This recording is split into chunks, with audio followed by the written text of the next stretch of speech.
Então vamos para a palavra de Deus essa noite, operando debaixo do espírito do engano. Tiago capítulo 4, versículo 1 e 2. De onde vêm as guerras e contendas entre vós? Presta atenção, não é suposto haver guerras nem contendas no meio da igreja, certo? Mas a palavra já começa perguntando, de onde vem? Então ele fala, vem dos vossos deleites, que nos vossos membros guerreiam. Eu vou interpretar essa frase dessa forma, vem das agendas ocultas da nossa alma, tá? O verso 2 diz, cobiçais e nada tendes, logo matais. Invejais, aqui estão as agendas da alma, invejais e não podeis alcançar. Logo, combateis e fazeis guerras. Então, esses conflitos dos quais ele está falando, eles só existem porque a alma humana, ela tem agendas espúrias, agendas impuras, agendas carnais. E eu digo para a igreja nessa noite, vou tentar ser rápido, eu preciso fazer uma nova, tentar ser rápido. Essa palavra é o espírito do engano. Ele tem tido muito lugar na igreja evangélica no mundo inteiro, não é só na nossa igreja, na igreja evangélica no mundo inteiro, por causa das agendas da alma humana. São agendas escusas, agendas ocultas à própria pessoa. Então, se não houvessem essas guerras e contendas e deleites entre as pessoas, e cobiças e invejas e ciúmes e coisas da alma humana, o espírito do engano não poderia enganar os servos de Deus.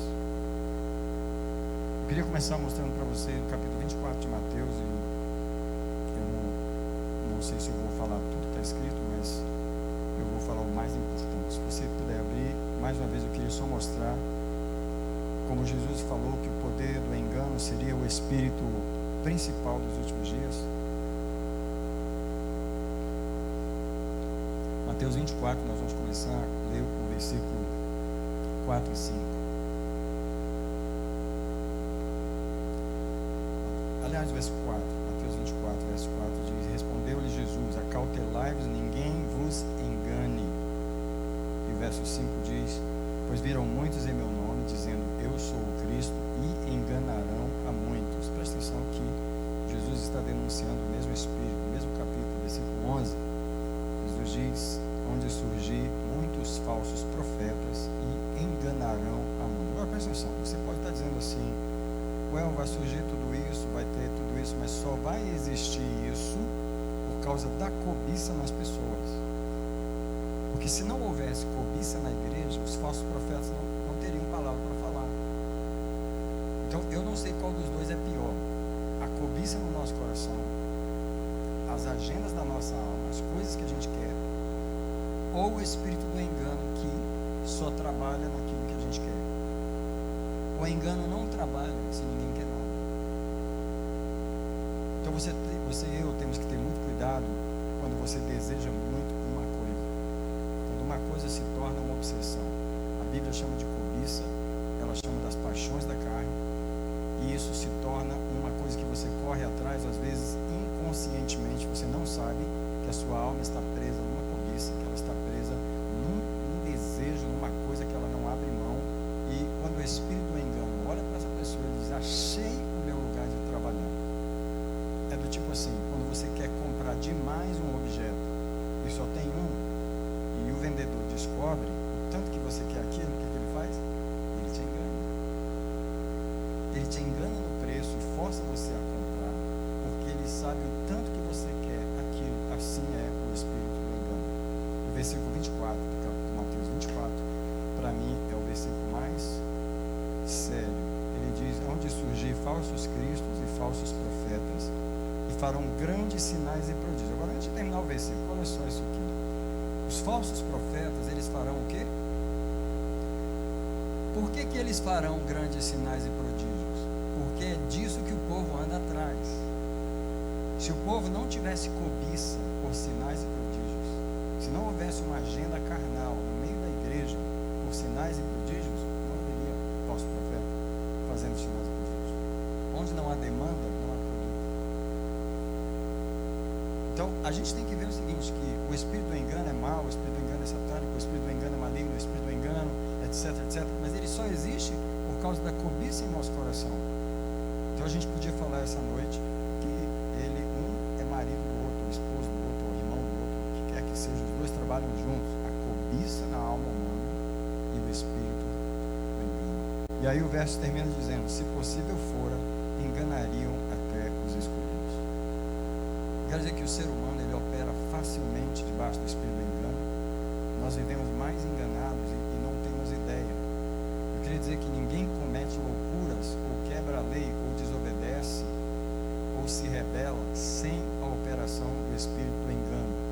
Essa noite eu quero orar com você antes de continuar a palavra. Eu estou pregando contra um espírito muito forte. Eu quero orar contra ele nesse momento. Eu queria que você clamasse o sangue de Jesus sobre a igreja e sobre o pregador e sobre nós. Pai, reclama os teus anjos, porque estou lutando, estou denunciando um espírito nessa noite, que é o espírito do engano. Eu reclamo os teus anjos, não só para me ajudar a pregar a palavra, ajudar a igreja a receber a palavra, mas para nos dar a vitória. Vai agora, Senhor, em nossas casas, aqueles que estão em casa, vendo pelo computador, vendo pela televisão, aqueles que estão ouvindo essa mensagem no celular, Senhor, mostra e revela onde está o engano em nossas vidas.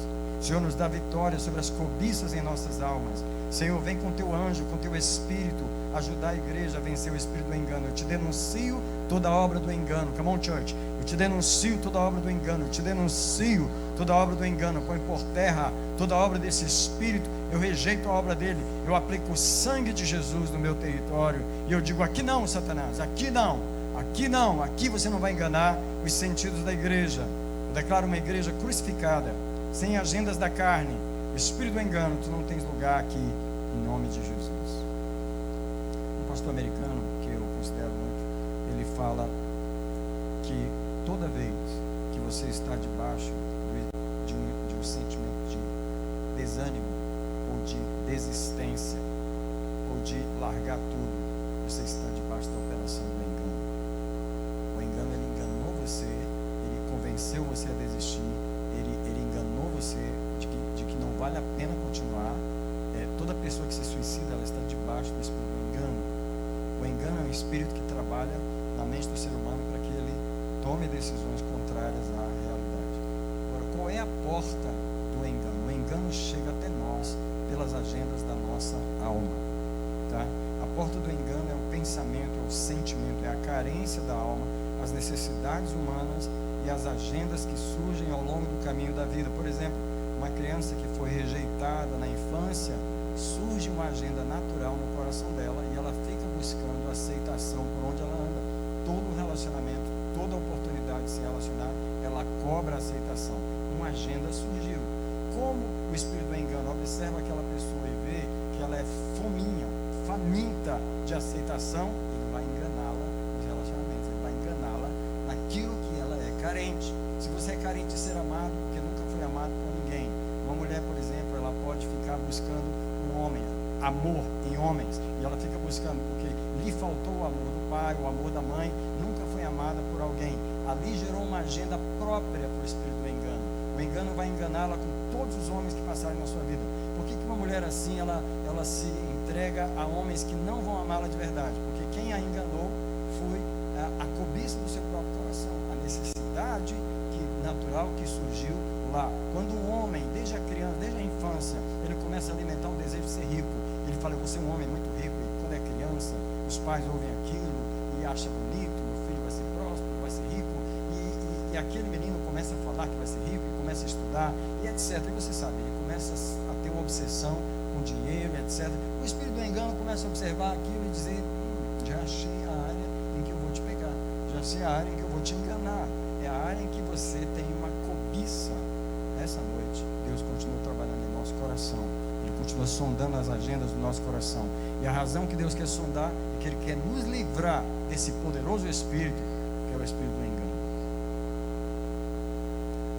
A nossa alma é o terreno de operação do engano, o psicológico, o racional, o emocional. Né? Eu estou falando dos nossos sentimentos, a lógica. Olha, uma das coisas em que o diabo mais engana o ser humano é na lógica humana. Quanto que é 2 mais 2? Ele sabe disso. E ele sabe que na nossa cabeça 2 mais 2 é 4. Então ele vai pegar todas as situações da vida que não fazem sentido para nós. Mas não faz sentido isso. Mas isso não é. O senso de justiça. O espírito do engano, ele pega as pessoas que dizem: mas isso não é justo. Quem diz que isso deveria ser assim? Isso não pode pode ser assim, isso tem que ser assim. Então, o espírito do engano, ele trabalha na lógica humana. Ele sabe que o ser humano tem um modo de pensar, de sentir, e ele vai trabalhar nisso. Então, o Senhor me falou o seguinte, que o espírito do engano, ele fala a língua da nossa alma. Ele fala a língua do sentimento humano. Ah, ela não podia ter me falado aquela palavra. Aquele ex-marido, aquele ex-namorado, aquele ex-fulano não podia ter feito isso comigo. E no meio dessa lógica, né, o espírito do engano entra para fazer sua obra. Nas preferências humanas, nos gostos pessoais, nas agendas que a alma passa a ter ao longo da vida. Falar do engano é falar dos labirintos nas nossas cabeças, das nossas cobiças, dos desejos e necessidades da nossa alma. Eu vou dar alguns exemplos bíblicos, mas um dos exemplos da minha vida em que o diabo me enganou para eu não me casar com a pessoa que Deus tinha para mim é que eu tinha alimentado um certo modelo de relacionamento.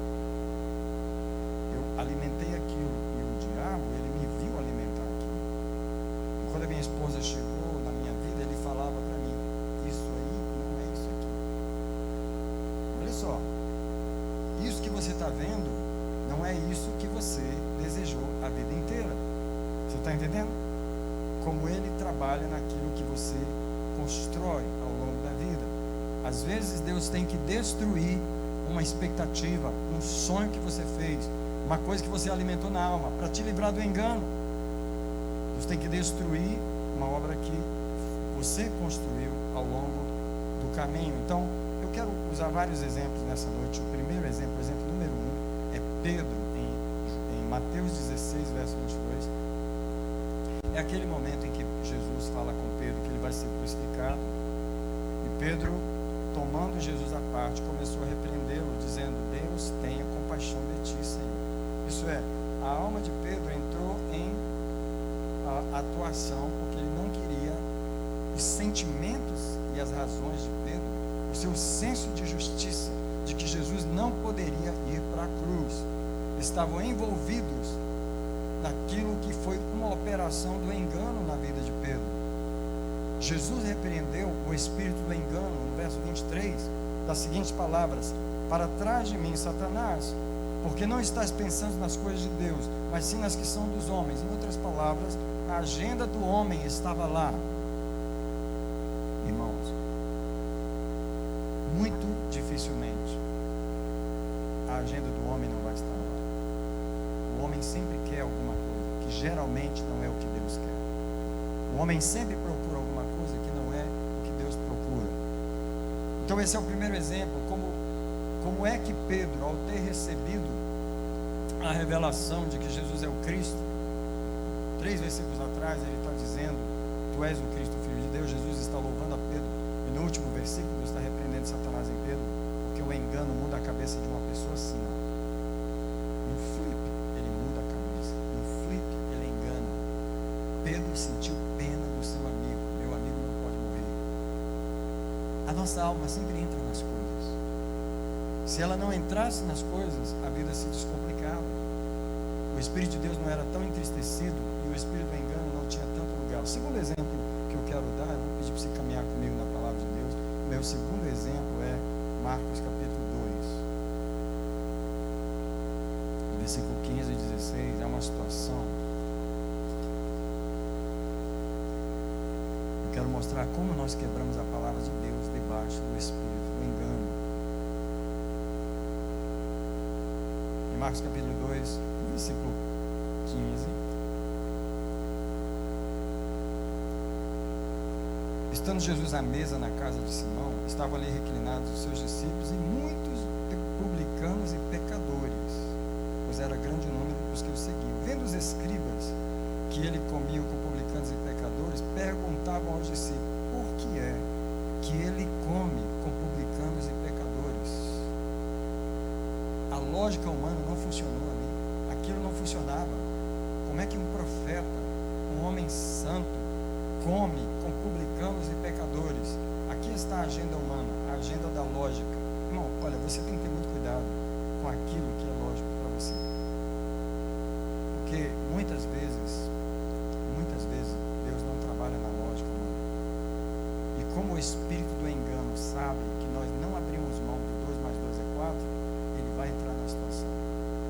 pode, ele é santo. Por que ele está comendo com os pecadores? Porque o espírito do engano falou ali. A tradição era mais importante, a tradição falou mais alto. E eu queria que você olhasse que a lógica humana não conseguia aceitar que Jesus amasse os pecadores.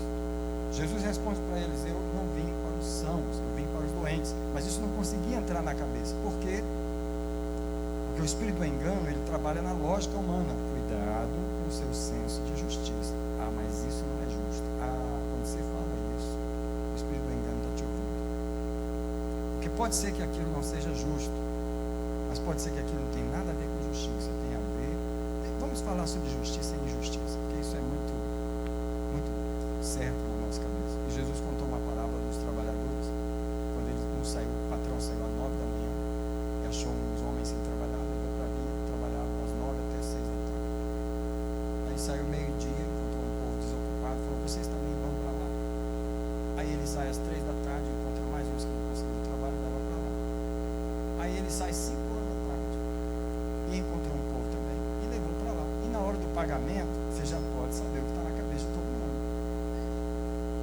Porque quando ele mandou pagar, ele mandou começar a pagar pelos últimos. Então os que chegaram primeiro estavam observando. Vamos ver quanto que ele vai dar para o pessoal que só trabalhou 1 hora. Quem que está em operação aqui? O engano ainda não está operando. Ele está esperando a lógica operar primeiro. Gente, aquelas pessoas foram enganadas. Jesus estava falando uma parábola de pessoas enganadas. Quando o homem pagou 1 denário, que era o salário de um dia de trabalho, para os que trabalharam 1 hora só, os outros ficaram pensando: se ele trabalhou, já estava fazendo as contas na cabeça. 1 hora vale isso. Então eu trabalhei 3 horas, eu ganho pelo menos 3 denários. Eu trabalhei meio-dia, eu ganho pelo menos 6. Eu trabalhei o dia inteiro, hoje eu estou rico, vou ganhar pelo menos uns 10 denários. Aí quando veio o segundo, ele paga 1 denário. Aí a primeira decepção já começa a acontecer. Peraí, não tem lógica. O que é isso? Injustiça. E o dono está só olhando. E sabe quem é o dono? Deus. Deus é o dono da situação aqui. E ele está dizendo: será que sua lógica funciona? E aí vem o das 3, ele paga 1 denário. Vem o do meio-dia, ele paga 1 denário. Vem os últimos, aí eles já estavam bravos. E ele dá 1 denário.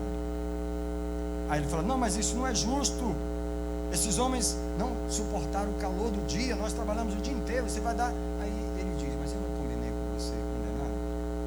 Porque é que você está olhando se eu quero dar um para o outro. Aqui está a situação. Se Deus quer dar a mesma coisa para o outro, e você não acha que o outro pagou o preço, e você entra em confusão, e aí você entra na lógica e começa a reclamar, e o espírito do engano te pega.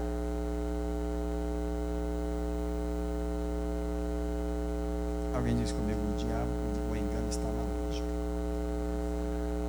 Agora, eu não estou dizendo que a gente não precisa da lógica. As coisas precisam fazer sentido. Porém, cuidado, porque o Espírito de Deus, ele não trabalha às vezes nessa lógica humana. Segundo exemplo, Marcos capítulo 2, ainda no versículo 18 até o 20. No verso 18, a situação é a questão do jejum. Os discípulos de João e os dos fariseus estavam jejuando e foram perguntar, mais uma vez: por que os teus discípulos, os discípulos de João e dos fariseus, jejuam e os teus discípulos não jejuam? Peraí, como assim? Todo mundo aqui está jejuando, só vocês que não. Olha aqui a injustiça mais uma vez. Sabe quando não é tempo de jejuar? Porque foi isso que Jesus falou no verso. Ele falou o seguinte: quando o noivo está com eles não podem jejuar. Mas Jesus não desfez o jejum. Ele falou assim: vai ter dias que o noivo lhe será tirado e eles hão de jejuar. O que Jesus está dizendo?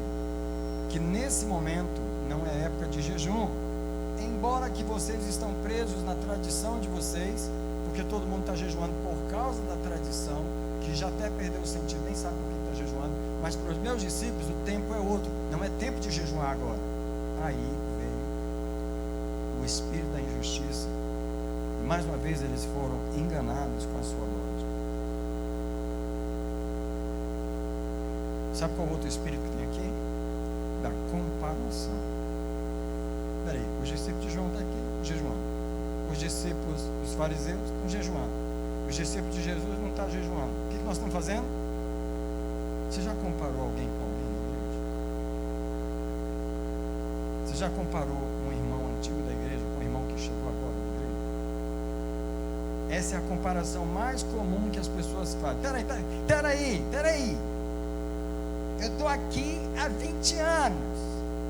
Ela chegou agora. Quem está operando em você? Quem está operando na sua cabeça? O mesmo Espírito que enganou os homens da parábola. Deus não conta as coisas pelo... Isso aqui não é exército. Sabe como que é no exército, na marinha, no militarismo? A pessoa mais antiga do quartel, o oficial mais antigo, o sargento mais antigo, o cabo, o soldado mais antigo, ele sempre tem uma preferência sobre os outros. Eu me lembro disso. Eu servi um ano só na aeronáutica. Na hora do almoço era uma barbaridade, porque a gente estava todo mundo com o mesmo estômago, fez o mesmo exercício, todo mundo estava morrendo de fome do mesmo jeito, mas o pessoal mais antigo tinha o privilégio de passar na frente da gente e comer tudo na frente da gente. Alguém diz comigo só essas palavras assim: na igreja não é assim.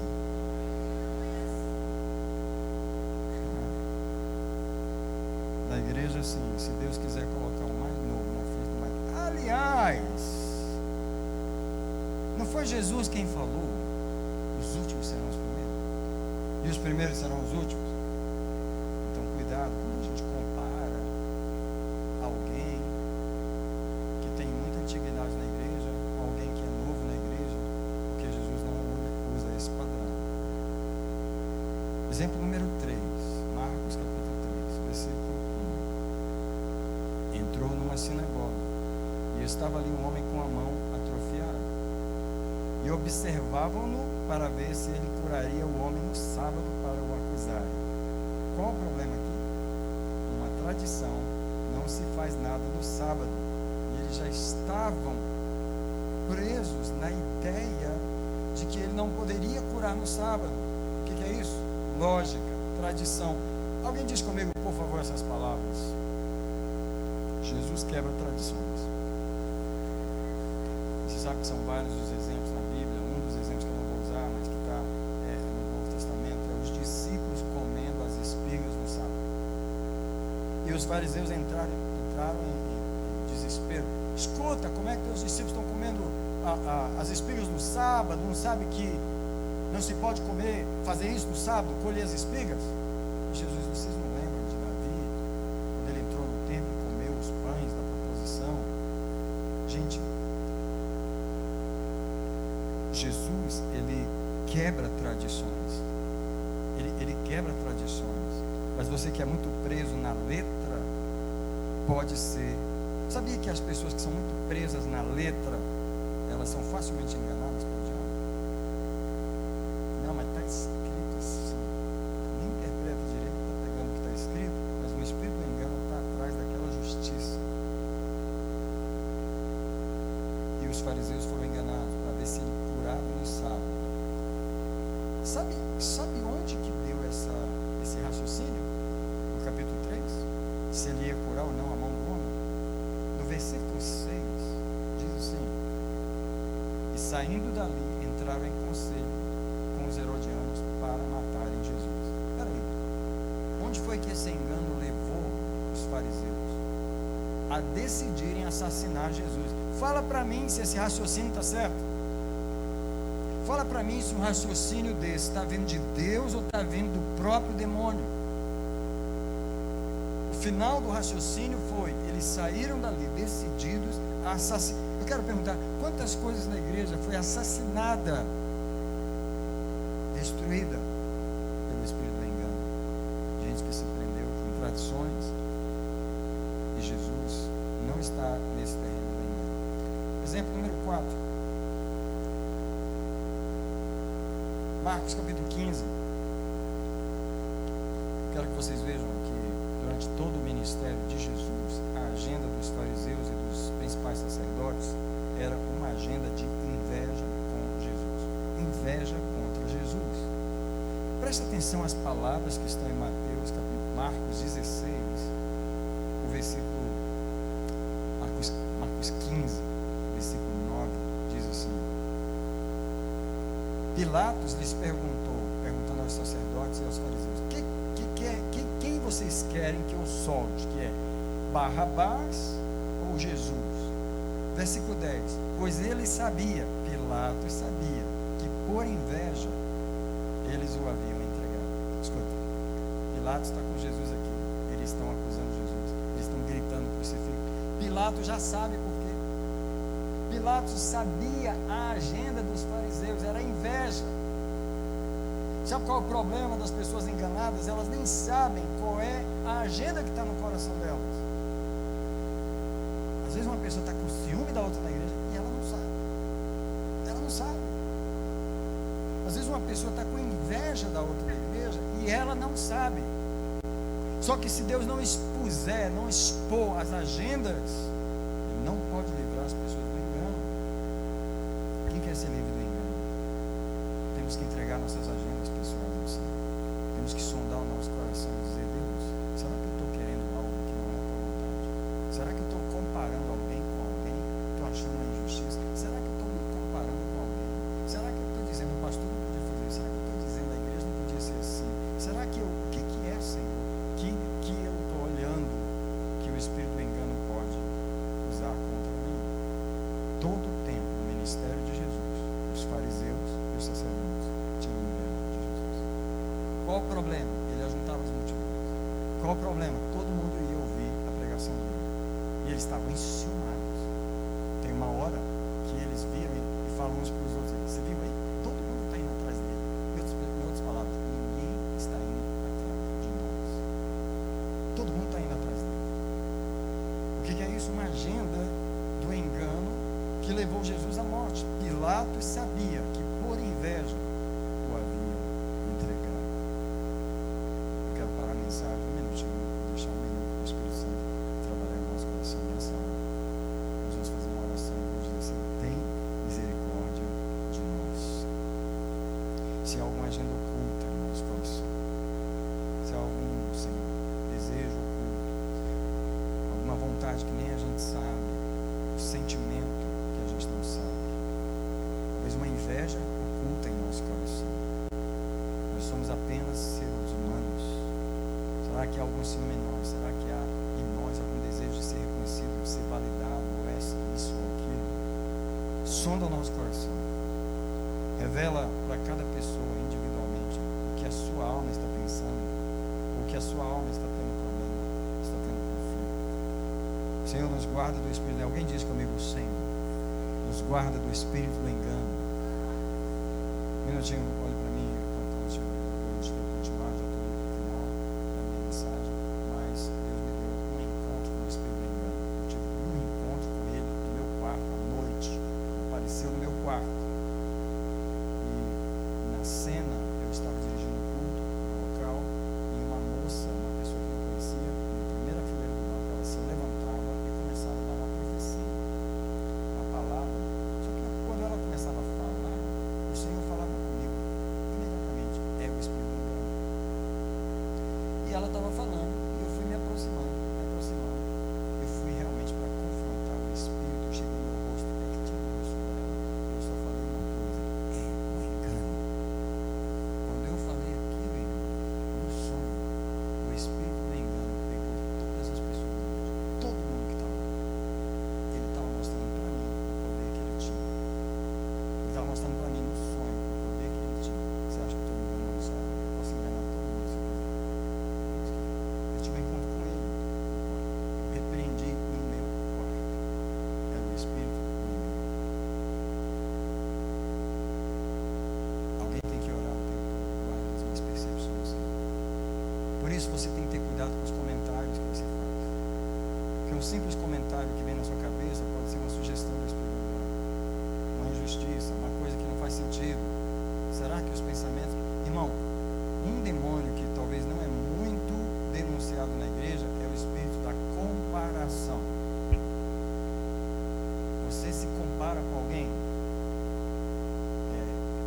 Às vezes você se compara com alguém e você se diminui porque você acha que as pessoas são melhores que você. É um espírito de comparação. Mas também você pode se comparar e achar melhor que outras pessoas. Ou você pode comparar uma pessoa com a outra que não tem nada a ver com você, e você fica comparando. Ah, mas a fulana é isso, o fulano não. Ei,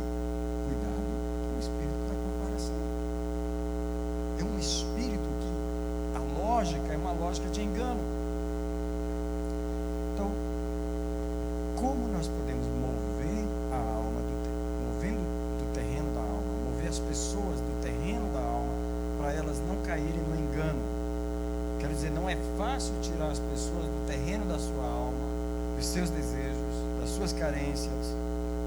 Sabe por quê, irmãos, que não é fácil?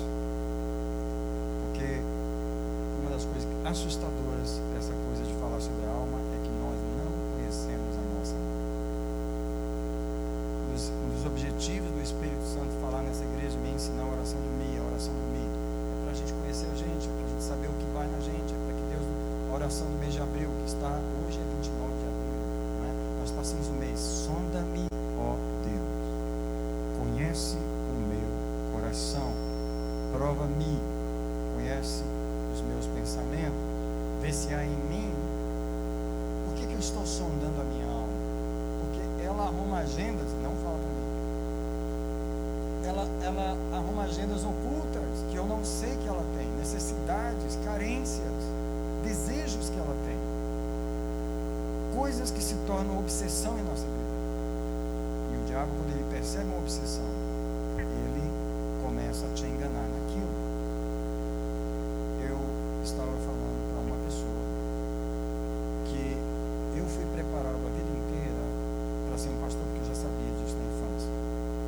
Quando eu estava solteiro, eu orava muito para me casar, porque eu sabia que eu não poderia desenvolver um ministério solteiro. Então eu consegui me casar. Uau, que vitória! E aí eu finalmente comecei o trabalho que eu fui chamado para fazer. Qual o trabalho? O trabalho da igreja, não é? Eu comecei a pastorear, que é o que eu fui preparado a vida inteira. Desde a infância eu sabia que eu não ia ser engenheiro, eu sabia que eu não ia ser isso, eu não ia ser aquilo. Até andei pensando que eu ia ser músico profissional. E Deus, não, eu chamei para isso aqui. Então o que acontece? Quando eu comecei a pastorear, eu estava envolvido na coisa mais importante da minha vida. A coisa mais importante da minha vida. Aí o diabo falou, é aqui que eu vou te enganar. É aqui que eu vou te enganar. Você vai ter zelo demais pela igreja. Você vai trabalhar demais. Você vai amar demais a igreja. Você vai querer a igreja melhor do que Deus quer. Você vai. Então o que ele fez?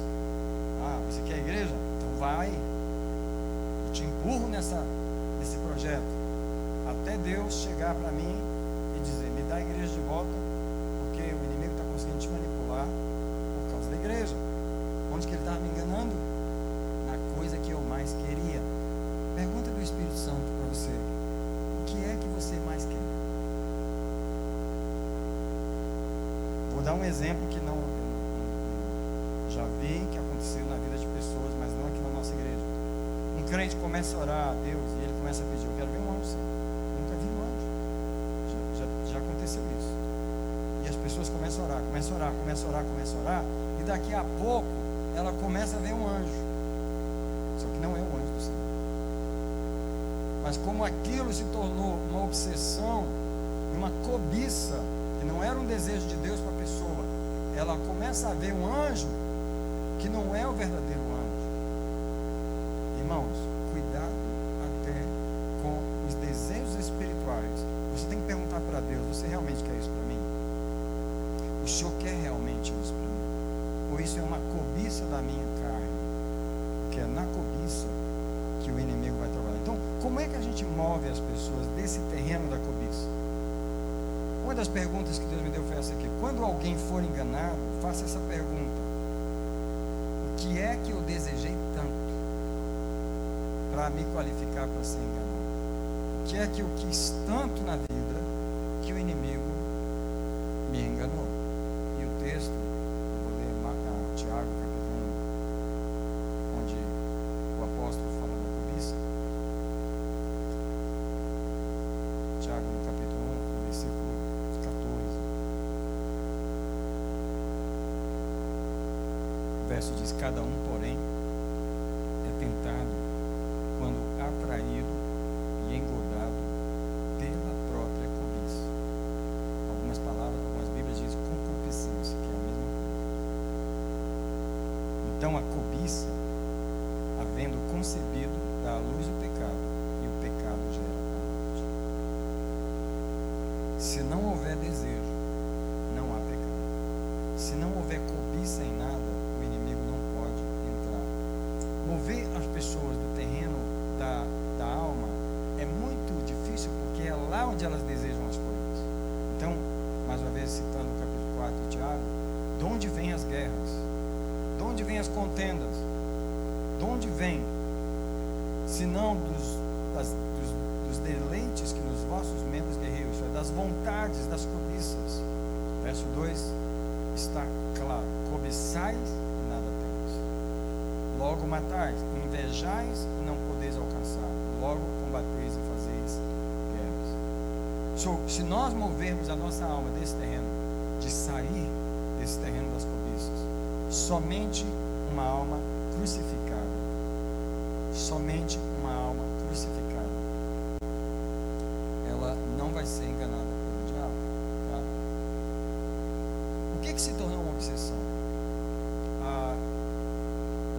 Só mencionando de passagem, as ofensas que acontecem, às vezes elas são os maiores geradores de agendas espúrias da alma, porque quando uma pessoa é maltratada, gera-se uma agenda por uma cobrança. Essa cobrança geralmente tem o nome de vingança. Ela quer uma vingança, porque uma agenda foi gerada. Então, uma pessoa que está debaixo dessa agenda da alma é facilmente enganada pelo diabo, porque é uma agenda lá. Por que a gente tem que perdoar? Uma das razões para o perdão não é só satisfazer a justiça de Deus, é liberar a nossa alma de uma agenda que o diabo vai trabalhar nela. Bem, aquela pessoa te deve isso, então vamos cobrar, vamos buscar meios de você satisfazer aquilo. E agora o espírito do engano entra na situação, porque tem algo sendo desejado, buscado, cobrado. Perdoar nos libera de uma agenda que o engano vai trabalhar. Perdoar, talvez você nunca relacionou o perdão com o espírito do engano, mas aqui está.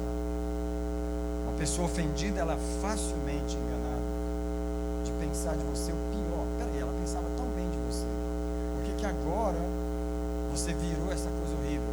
Porque por causa da agenda que foi gerada no coração, ele conseguiu te enganar. Engana a pessoa que ela acredita que realmente a outra pessoa nunca prestou na verdade. Então, o espírito do engano, ele não pega uma pessoa crucificada. E foi isso que Paulo falou em 1 Coríntios 9:27, quando ele diz as seguintes palavras: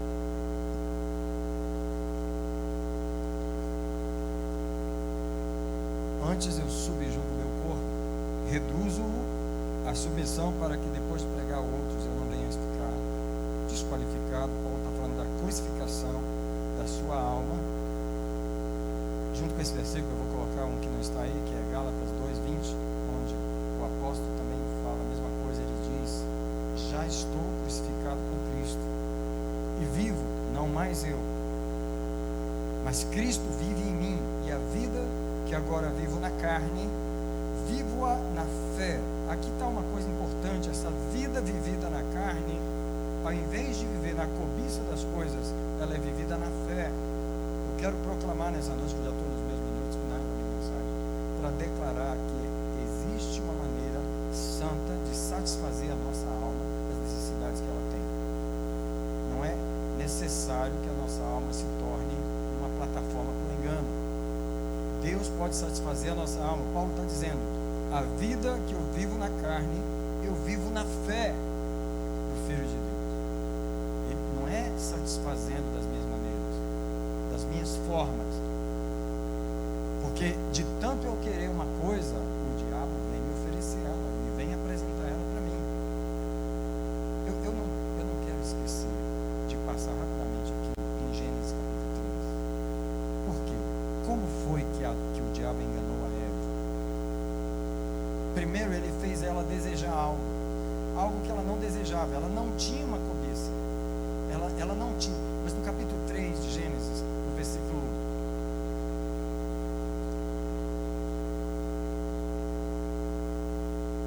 6, depois que o diabo conversa com Eva, então, vendo a mulher que aquela árvore era boa para se comer. Peraí, ela não viu isso antes.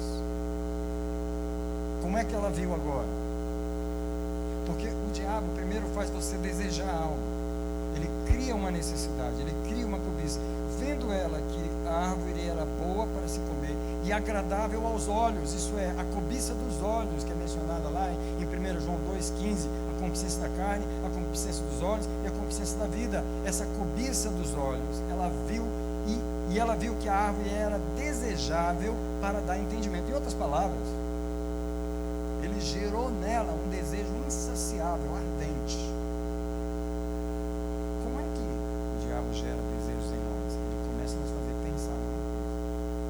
E quanto mais você observa aquilo, mais você quer aquilo. Quanto mais você pensa naquilo, mais você deseja aquilo. E ele vai aumentando o desejo. E ele não tem pressa, porque ele fala assim: o desejo não está forte o suficiente ainda para eu enganar. Mas o desejo vai ficando tão grande, que aí diz que quando Eva viu que a árvore era boa, agradável, para dar entendimento, tomou do fruto e comeu. Quer dizer, ele conseguiu enganar a Eva, porque ele gerou nela uma agenda. Eu acabei de falar para os irmãos que o diabo gerou uma agenda em mim antes de eu me casar. E deixa eu falar com o solteiro mais uma vez: será que isso não está acontecendo com você? Você que está querendo casar, será que o inimigo não gerou uma agenda? E aí, se Deus te apresenta uma coisa, você diz não. Aí te apresenta outra, não. Aí te apresenta outra, você não. Aí parece que ninguém encaixa. Às vezes é por causa de uma agenda que foi gerada no passado e você não sabe. Porque o meu caso foi exatamente isso. Como é que eu iria querer uma bênção tão grande dessas? Estava doido, né? Na verdade, o mais próprio dizer é: estava enganado. Um engano que foi, que eu comprei aquele engano, que quando você é enganado, havia um engano que foi feito, que aconteceu, que foi gerado uma coisa no meu coração que não era muito bom. Como eu disse, às vezes, para a gente aceitar o que Deus quer, ele tem que destruir algo em nós que ele não queria, mas nós construímos aquilo. Sua oração que a gente precisa fazer essa noite e todos os dias é: Senhor, que desejos estão sendo gerados dentro de mim? Será que é isso que eu estou querendo? Por exemplo, vou falar uma coisa comum aqui. A gente veio do Brasil, não veio? A gente não tem aquelas memórias daquele lugar? Um lugar que nem é mais do jeito que é. Só que você guarda aquela imagem, como eu tenho mesmo. Eu não voltei no Brasil há 30 anos, então eu tenho a imagem de que eu saí de lá. Só que eu sei que eu sou um pouquinho esperto. Eu sei que aquele lugar não é mais daquele jeito. Eu já sei, antes de voltar lá, que quando eu chegar na minha rua, ela não é mais minha rua. Eu vou olhar para minha rua e falar: mas cadê? Não é mais. Só que na nossa cabeça essa imagem está lá, certo? Então o que o diabo começa a falar? Ele começa a fazer: você tem que voltar para aquela rua maravilhosa. Você lembra quando você brincava naquela rua? Você lembra quando seus vizinhos daquela casa? E tem muita gente na América enganado pelo diabo, porque ele está fazendo você desejar uma coisa que não existe mais. Porque o Brasil de 30 anos atrás, que você deixou, já é outro, não existe mais. Você tem que orar e perguntar para Deus: será que o inimigo está gerando em mim, como ele gerou em Eva, um desejo em que ele possa usar para me enganar? Então, como satisfazer a alma? Aqui termina a minha aula. A sua alma pode ser satisfeita no Senhor. Então, só vou mencionar os textos. Salmo 42:11, naquele momento em que Davi diz para sua alma: alma, por que estás abatido? Isso é, você está chateado por quê? Por que te perturbas dentro de mim? Porque eu estou querendo uma coisa e eu não tenho. Porque eu estou sozinho. Porque eu tenho vazio. Porque eu não tenho isso, não tenho aquilo. Alma, espera em Deus. Eu ainda louvarei. Em outras palavras, existe uma solução para você em Deus. Existe uma satisfação para você no Senhor. Bom, nós como os pastores, eu e o pastor, de vez em quando, de vez em sempre, a gente tem que levar alguém no gabinete para falar essas palavras. Pessoas que estão aflitas com uma situação que não tem como satisfazer. A única satisfação é o Senhor. E você tem que satisfazer sua alma no Senhor. O Salmo 131. No versículo 2, Davi diz: eu fiz calar a minha alma. Irmãos, isso é um grande milagre. Como seria bom se as pessoas conseguissem calar a sua alma? Mas o que elas fazem? Coloca a sua alma no alto-falante, no microfone. O segredo, irmão, para satisfazer a alma é calá-la. calar a sua alma, fazer ela. Sabe como é que a gente cala a alma do jeito certo? Não é amordaçando ela, é levando ela na presença de Deus. Deixa ela desabafar diante do Senhor, derramar-se diante do Senhor. Porém, ali ela tem que silenciar. Ela tem que voltar da oração silenciada. Davi diz: eu fiz calar, e a minha alma é como uma criança desmamada. Terceiro verso. O Salmo 27, verso 4, Davi diz: uma coisa só pedi ao Senhor. Como é que um homem, com tanta idade, com tantas coisas, um rei, só queria uma coisa?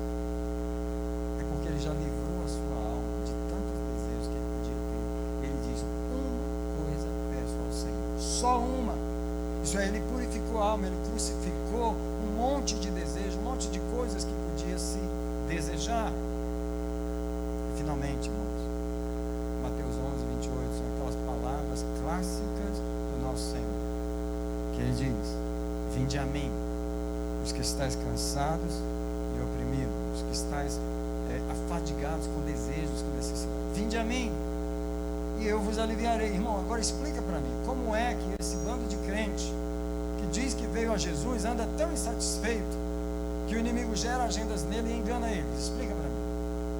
Porque a alma não achou descanso em Jesus. Mas ele diz: tomai sobre vós o meu jugo. Isso é, amordaça essa alma, coloque ela debaixo do jugo. Suas cobiças, seus desejos, suas carências. Aprendei de mim, que sou manso e humilde de coração. E o quê? Encontrareis descanso para as vossas almas. Irmãos, entenderam essa palavra? Nós vamos orar aqui no altar para que Deus realize essa palavra em nossa vida. Pode ser, irmãos?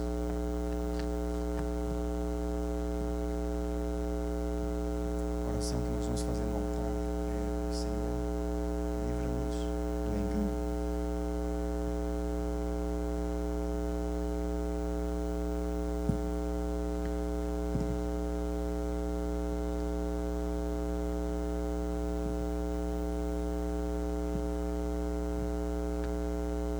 Pode vir levantar todos nós aqui.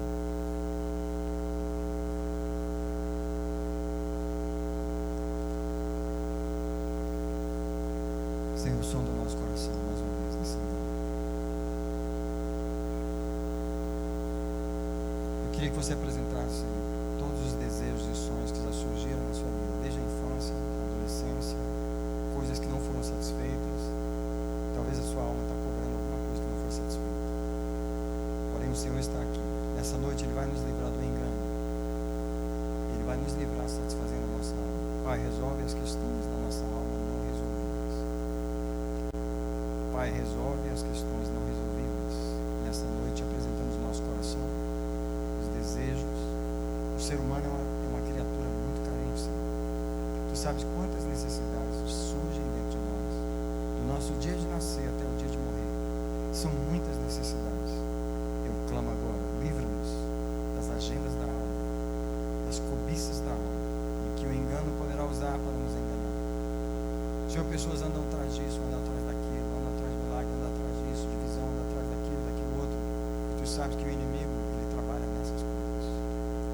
Mas nós derramamos a alma nesse altar e dizemos: purifica minha alma dos desejos que podem me enganar. Santifica minha alma como Davi santificou a alma dele. Senhor, crucifica minha alma como Paulo crucificou a sua. E que ele amordaçava o seu corpo, Senhor, para não alimentar desejos que pudessem ser usados pelo inimigo. Pai, satisfaz nossas necessidades naturais, necessidades legítimas.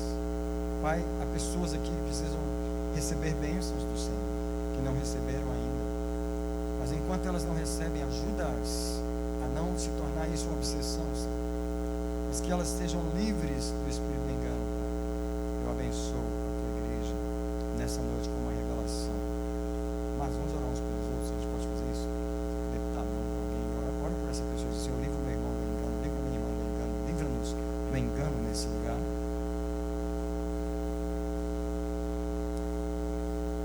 Senhor, a igreja está orando nessa hora contra o engano. Protege-nos agora, Senhor. Guarda o nosso coração, nossa alma, nossos desejos. Guarda-nos, Pai. Guarda-nos agora. Guarda-nos. Guarda-nos, guarda-nos, guarda-nos. Guarda-nos, Senhor. Guarda no Senhor. Guarda no Senhor. Yes. Guarda-nos, Pai. Guarda-nos, Pai. Guarda-nos, Pai. Guarda-nos, Pai. Guarda-nos, guarda-nos, guarda. Em nome de Jesus. Guarda-nos do engano, Senhor. Debaixo do teu sangue. Debaixo do teu sangue, guarda-nos, Pai. Guarda-nos das agendas da carne. Guarda-nos das agendas da carne. Em nome de Jesus, em nome de Jesus. Em nome de Jesus. Em nome de Jesus. Livra-nos. Livra a igreja das agendas que podem nos enganar. Livra-nos agora. Em nome de Jesus. Em nome de Jesus. Em nome de Jesus. Em nome de Jesus.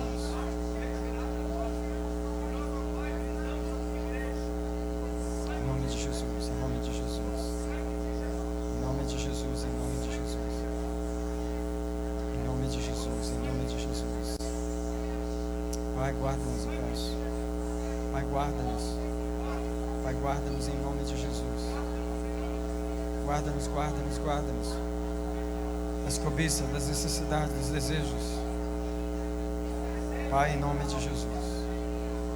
Libera a nossa vida, libera a nossa vida. Libera, Senhor. Libera em nome do Senhor Jesus. Libera em nome do Senhor Jesus. Libera em nome do Senhor Jesus. Em nome de Jesus. Em nome de Jesus. Pai, obrigado. Obrigado pela libertação da nossa vida. Eu estava procurando um versículo aqui, não encontrei. O versículo que diz: aquele que corre atrás das riquezas não prosperará. Sempre vai ficar correndo atrás, porque é uma ilusão. A ilusão das riquezas, diz a palavra de Deus. O Senhor falava comigo de termo nessa noite, que nós pedíssemos a Deus uma vida simples. Na América você pode ter uma vida mais sofisticada que você puder no mundo. No Brasil você é obrigado a ser simples. Aqui não, aqui você tem opção. Você só é simples se você quiser. Mas se você quiser ter as coisas mais sofisticadas, você pode ter. E o Senhor está falando comigo: vamos pedir uma vida simples. Numa vida simples, o diabo não pode nos enganar. Eu e a pastora já estávamos conversando, né? Como a gente gosta das coisas simples, como a gente tem uma vida simples. Você não deve querer muitas coisas, porque quanto mais coisas você deve. A palavra de Deus diz: tenha uma vida simples. Paulo falou: viver com contentamento. O contentamento livra você do demônio do engano. Quando você começa a correr atrás de muita coisa sofisticada, o diabo te peguei, porque agora eu sei que você está correndo atrás. Mas a vida é simples. Irmãos, Deus está falando com alguém aqui. Deus quer libertar alguém aqui. Alguém que nunca abriu o sonho de ser rico. Alguém que nunca abriu. Irmão, tem crente que está virado em ser rico. Estou te falando, está indo para o céu, mas diz assim: eu posso até ir para o céu, mas eu quero ser rico aqui primeiro. E o diabo vai: você tem que ser dinheiro. E você pode ver que, tipo assim, Deus dá riqueza para pessoas que não pedem, que não buscam, sabe? Há muitos servos de Deus muito ricos que eles não têm um coração na riqueza. Porém, Deus está vendo que há pessoas que estão com um altar dedicado a certas coisas. Talvez nós precisamos entregar coisas agora diante do Senhor aqui. Se você não deseja uma vida simples, se você é do Brasil: eu era pobre lá, que eu não vou ser. Peraí, que é isso? Você fez aí um negócio que o Espírito do engano. Então tá, vou te pegar. Porque você não quer ter uma vida simples, você quer ter uma vida sofisticada demais. Ei, nós somos peregrinos aqui. Nós não precisamos de muitas casas, de muitos carros, de muitas coisas